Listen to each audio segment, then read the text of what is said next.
तनक प्रभु चितो मेरियो, तनक प्रभु चितो मेरियो, बिरह वेदना सही न जात अब, हृदय व्याकुल मोर। बिरह वेदना सही न जात अब, हृदय व्याकुल मोर। तनक प्रभु चितो मेरियो, तुम बिन कुछ न सुहात मुझे है, दीखत सभी कठोर। तुम बिन कुछ न सुहात मुझे है, देखत सभी कठोर। तव दर्शन को जियस तरसत, तव दर्शन को जियति तरसत, चंद्र को जैसे चकोर, चंद्र को जैसे चकोर। हे प्राण प्यारे शीघ्र हरोय, हे प्राण प्यारे शीघ्र हरोय, दुख निसायति घोर, दुख निसायति घोर। देव दिखाय माधुरी मूरत, देव दिखाय माधुरी मूरत। प्राण बचाओ मोर, तनक प्रभु चितो मेरी ओर, तनक प्रभु चितो मेरी ओर। अच्छा निवेदन है।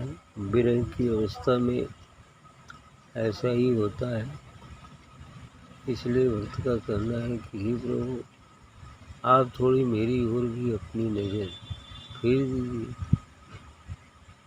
तनक प्रभु चितो मेरी, आप थोड़ी नज़र मेरी तरफ भी फेर दीजिए। इसलिए कि विरह वेदना सही न जाती। आपसे जो जुदाई हो गई है, उस जुदाई का गम अब सही नहीं जाता है। विरह वेदना सही न जाता, हृदय व्याकुल मोर। हालांकि जुदाई तो नहीं हुई है, वह सद्गुरु व परमात्मा तो हमारे साथ ही रहता है, लेकिन विस्मरण हो जाने से हमें समझ में आता है कि जुदाई हो गई। यदि जुदाई होती है तो ये शरीर कैसे टिकता? टिकता ही नहीं। इससे साफ जाहिर है कि जुदाई तो नहीं है, लेकिन चूंकि हम देख नहीं पाते, अनुभव नहीं कर पाते हैं, इसलिए ऐसा लगता है कि जुदाई हो गई। तो क्योंकि विरह वेदना सही न जाते, लेकिन न देखने का दुख ही उसी के लिए विरह है।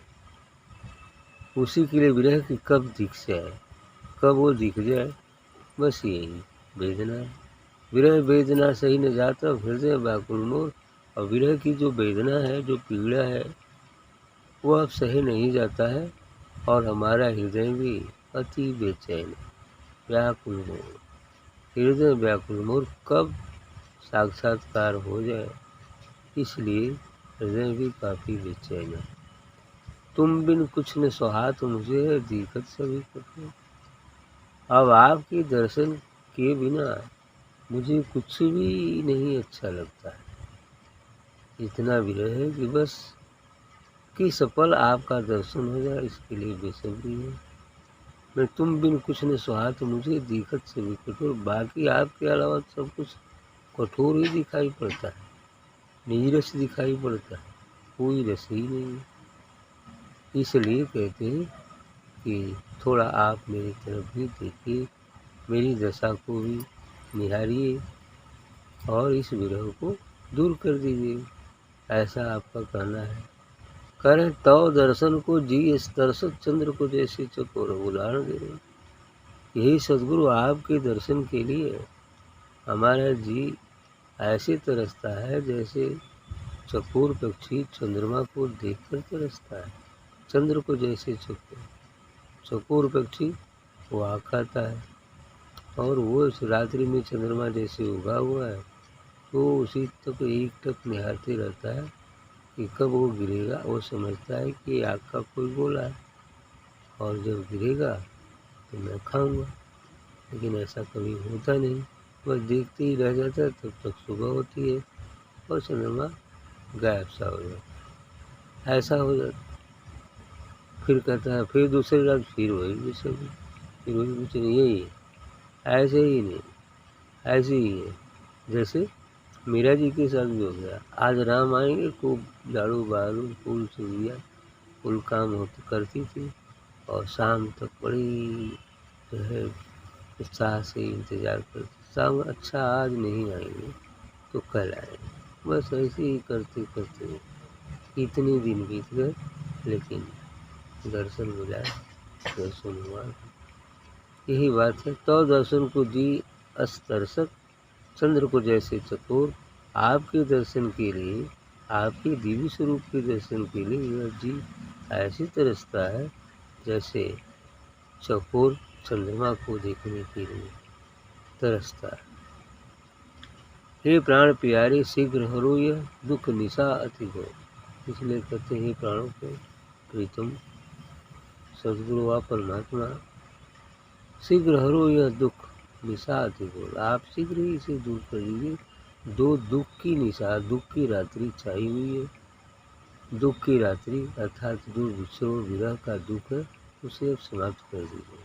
कहने का भाव यही है, यह दुख तभी समाप्त होगा जब उसका अनुभव हो जाए। जब हमें निस्वरूप का अनुभव हो जाता है फिर शांति हो जाती है। और जब अनुभव जब तक नहीं है तब तक अशांति, जो कुछ भी है, लेकिन फिर भी अशांति ही रहेगी, क्योंकि शांति तो अपने निस्वरूप में ही है और उसका अनुभव हो गया फिर शांति नहीं। तो देव दिखाए माधुरी मूरत, प्राण बचाओ मोर। इसलिए भक्त का कहना है, हे सद्गुरु आप अपनी मधुर मूरत को अब दिखा दीजिए, उस आनंदमयी मूरत को अब दिखा दीजिए ताकि मेरा प्राण बच जाए। प्राण बचाओ मोर, मेरा प्राण बचा लीजिए। क्यों? क्योंकि विरह में मैं तो अब जल ही रहा हूँ। तो पता नहीं दिखाएंगे तो जल भी जाए, कौन ठीक है ना? ऐसे ही अर्थात कहने का भाव ये है कि प्राण बचा लीजिए, क्योंकि मेरा प्राण अब आप तो कर रहा है। कब दर्शन हो जाए, कब दर्शन हो जाए। ठीक।